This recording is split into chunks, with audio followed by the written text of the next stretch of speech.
Saludos a todos, mi nombre es Carlos y como mencioné en el video pasado, tuve que separar el último capítulo sobre lo que nadie te dice a la hora de comprar componentes, parte 3, porque quise hacer algo que sé que muchos de ustedes aprecian y es la duración de mis videos. Normalmente me esfuerzo para mantenerlo entre unos 15 minutos, pero al enfrentarme a un tema que merece más profundidad, me encontré con un desafío, así que presentaré la última parte en dos segmentos, uno de 10 y otro de 6 minutos, haciendo un total de 16 minutos aproximadamente. Estoy consciente de esta pequeña brecha, pero creo que la calidad de la información lo compensa. Aprecio su comprensión y espero que disfruten de este contenido ampliado, en el cual hablaré de los temas que me faltaron. Así que, ¿quieren saber de qué se trata? Pues quédense conmigo y vamos a verlo.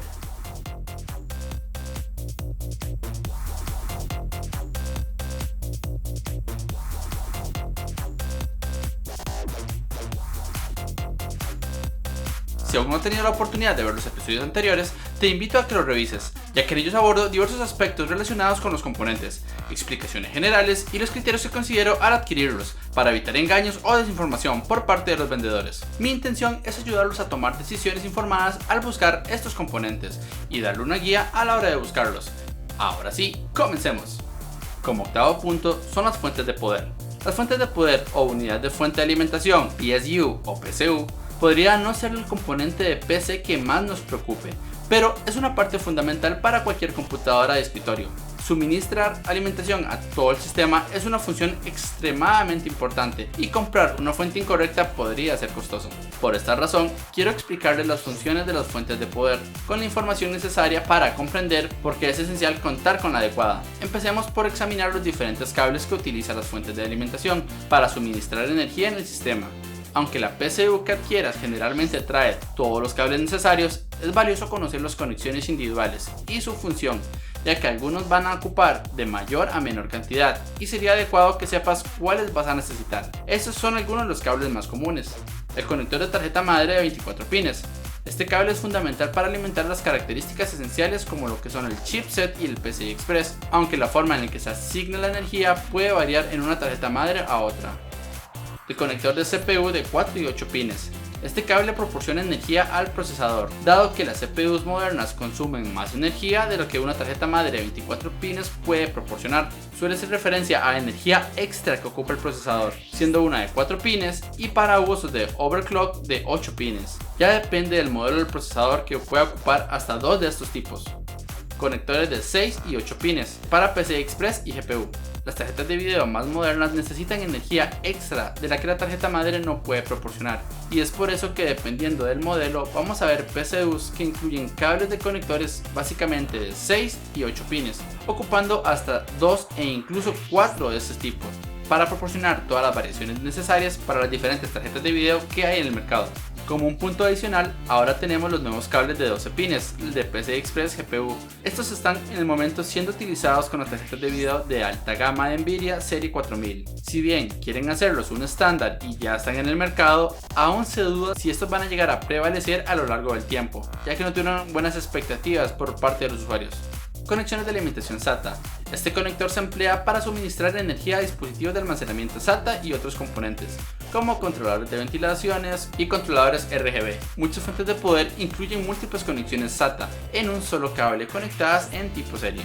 También tenemos los conectores Molex de 4 pines. Este conector ya está en desuso en la actualidad. Se utilizaba en discos duros y también en componentes menos comunes como bombas de agua de refrigeración y ha sido reemplazado de gran medida por los cables SATA. La pregunta que se hace al seleccionar una nueva fuente de poder es ¿cuántos watts son suficientes? La respuesta varía según la necesidad específica del sistema.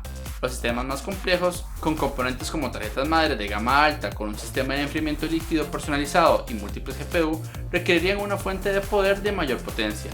No es posible proporcionar una recomendación exacta sin conocer el detalle de tu hardware, pero existen herramientas como la calculadora de potencia de PCU que pueden ayudarte a estimar tus necesidades, aunque para mí no son muy exactas. Como regla general, es preferible tener un margen de potencia adicional en lugar de igualar exactamente tus necesidades. Por ejemplo, si calculas que tu sistema utiliza 600 watts, una fuente de 700 o 750 watts sería una opción sensata para brindar un colchón y capacidad para futuras actualizaciones. Vas a ver que no es una buena idea ir con lo justo. Es importante comprender que una PCU de mayor potencia no consumirá automáticamente más energía. En lugar de eso, tiene una capacidad de proporcionar más potencia si el sistema lo requiere. Sin embargo, no hay ventajas reales en tener una PCU de gran potencia si tu sistema no lo necesita. En lugar de buscar una PCU con gran capacidad, es más sensato elegir una de alta eficiencia y características que se ajusten a tus necesidades. Ya casi hablo de esto entre lo que es potencia y eficiencia.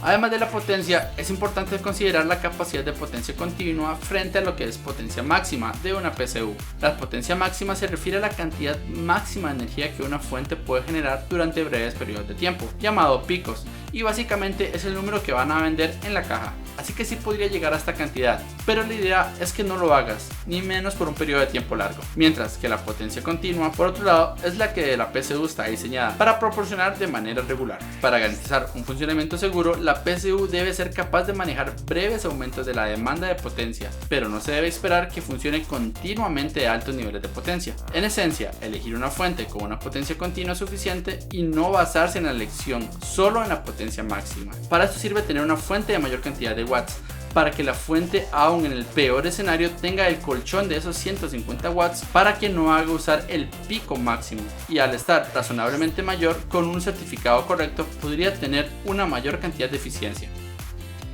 La seguridad es una preocupación importante cuando se trata de los componentes que manejan altos niveles de energía. Una buena fuente de alimentación debe contar con características a prueba de fallos, no solo para proteger la PCU en sí, sino también para mantener el sistema seguro en caso de eventos inesperados, como lo que son las sobrecargas de potencia. Estas son las principales protecciones que puedes tener en una fuente: OVP, OCP, OPP, OTP, SCP y VP. Dejo una breve explicación de lo que significa para cuando veas los manuales sepas qué estás comprando. La PCU y la tarjeta madre son los únicos componentes que se conectan directamente a casi todos los demás elementos del sistema. Por tanto, contar una protección incorporada garantiza la seguridad de todo el hardware. Además de las protecciones incorporadas, se recomienda conectar a la PC una UPS para evitar sobrecargas y cortes de electricidad inesperados. Tengo un viejo video donde explico de manera útil qué evaluar, enlaces en la descripción. Pero ahora sí, vamos a retomar y voy a hablar de lo que es la eficiencia del PCU, ya que es otro factor importante y he venido hablando desde hace rato. Una fuente de alimentación ineficiente genera desperdicio de energía y produce más calor, lo que puede acortar la vida útil de los componentes de tu computadora. Por esta razón, se ha implementado un sistema de clasificaciones independientes que es bastante sencillo. Puedes haber notado que hay fuentes que traen la clasificación 80 Plus, acompañada de un nombre de un metal precioso. Esta clasificación se otorga a las fuentes de alimentación que tienen al menos un 80% de su eficiencia, lo que significa que como máximo el 20% de energía se pierde de forma de calor. La clasificación de eficiencia se basa en rendimientos de la fuente de poder en un sistema de 115 voltios, y estas clasificaciones aumentan a medida que avanza en la escala de metales preciosos. Estas son las medidas que tenemos: el 80 Plus, el bronce, el silver, el gold, el platinum y el titanium. A medida que la PCU es más eficiente, utiliza menos energía y genera menos calor. Sin embargo, es importante tener en cuenta que las unidades más eficientes suelen tener un precio más elevado. Por lo tanto, debes encontrar un equilibrio entre eficiencia y tu presupuesto. Como he dicho, por más eficiente que sean, todas las fuentes de alimentación generarán calor, y muchas de ellas utilizan ventiladores para disiparlos. En la mayoría de los casos, estos ventiladores se encienden solo cuando la PCU alcanza ciertas temperaturas, a lo que contribuye a reducir el ruido y mantienen tu sistema funcionando de manera silenciosa. Y solo por cultura general, sí han llegado las cosas al límite de lo práctico, creando fuentes de alimentación con sistemas de enfriamiento líquido, para lograr una experiencia verdaderamente silenciosa, pero muy costosa. Lo comento porque ya habíamos hablado de las refrigeraciones. Para continuar, el formato y las preferencias de cableado son factores que también se deben considerar. En cuanto al formato de la fuente de poder, la mayoría de los usuarios usan PCs de escritorio que optan por fuentes de alimentación tipo ATX, que es el estándar, que suelen ser adecuadas. No obstante, si tienes una computadora de formato pequeño, SFF, deberás investigar para asegurarte que tu fuente de poder que elijas se ajuste adecuadamente. En cuanto al cableado, existen fuentes de poder modulares, no modulares y semimodulares. Las fuentes de alimentación no modulares tienen todos los cables conectados a la placa de circuito, lo que puede generar una mala gestión de cables y dificultad del flujo de aire para el gabinete. La fuente de alimentación modulares no incluyen cables conectados, y el lado positivo es que solo vas a conectar los cables necesarios, lo que resulta en un manejo más ordenado, ayudando el flujo de aire. Las fuentes de alimentación semimodulares ofrecen una combinación con únicamente cable a 24 pines fijo y los otros que pueden conectarse a conveniencia, siendo una versión intermedia entre orden y precio.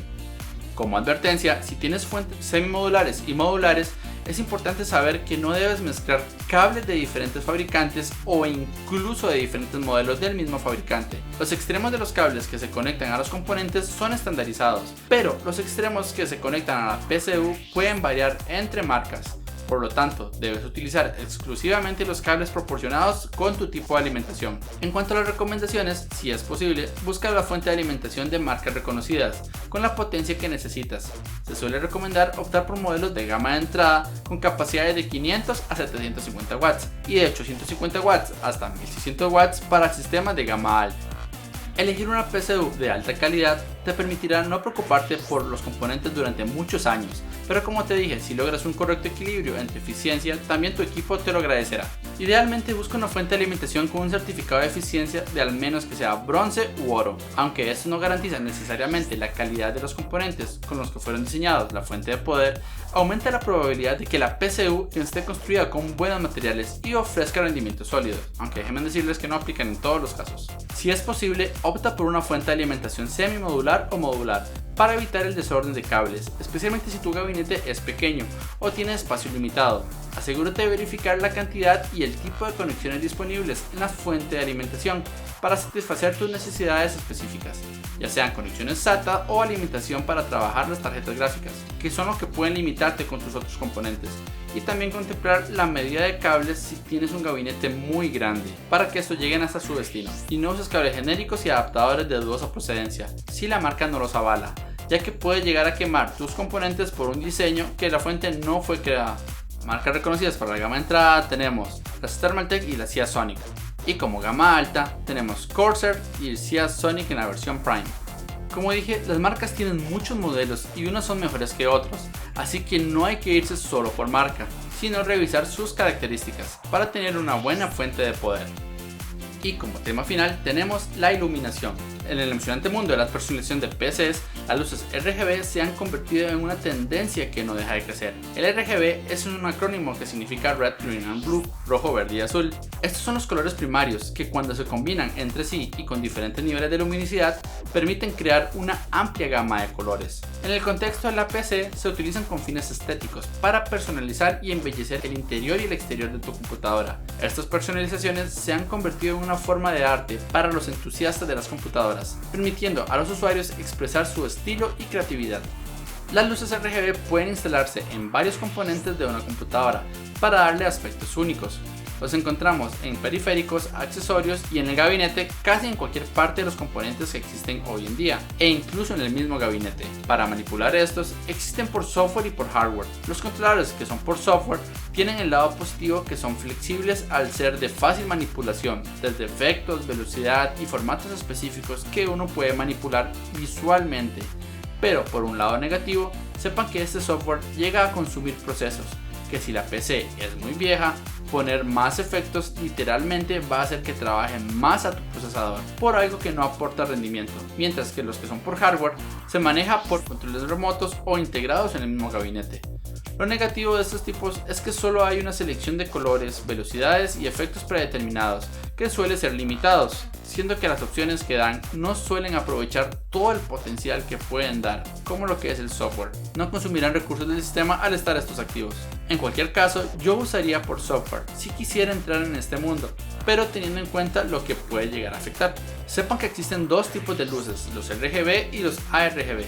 Los RGB funcionan a 12 voltios, son de 4 pines y cada pin hace encender un LED, mientras que las luces RGB direccionables o ARGB permiten un control más preciso de cada LED individual. Estas trabajan a 5 voltios y son de 3 pines, dando esta una amplia gama de efectos de iluminación personalizables, a comparación a los del RGB. Como nota muy importante, no pueden conectar un ARGB en un conector RGB, ni viceversa, porque el funcionamiento y el voltaje son distintos y los podrían quemar. Al comprar componentes de iluminación RGB, debes asegurarte de que los conectores sean compatibles con tu tarjeta madre o controladores de iluminación. Además, muchas marcas ofrecen estándares de sincronización propio, como Asus con el Aura Sync, Gigabyte con el Fusion y el MSI con el Mystic Light, entre otros, los cuales te permiten sincronizar los efectos de iluminación entre diferentes componentes, creando una experiencia visual fluida y atractiva. En este apartado, como recomendaciones, asegúrate que si quieres hacer funcionar tu iluminación por software, que tu tarjeta madre tenga los pines ya sean de RGB o ARGB y cuántos posee, ya que estos podrían limitarte al usar cantidades máximas de conexiones, y a su vez la topología a usar. Si es posible, busca que sean ARGB, ya que estos se consiguen muy fácil en el mercado. En esta PC yo solo tengo RGB y me ha costado encontrar accesorios que usen este tipo de iluminación. Existen unos adaptadores que hacen que puedas trabajar el ARGB y el RGB juntos, pero no es muy fiable.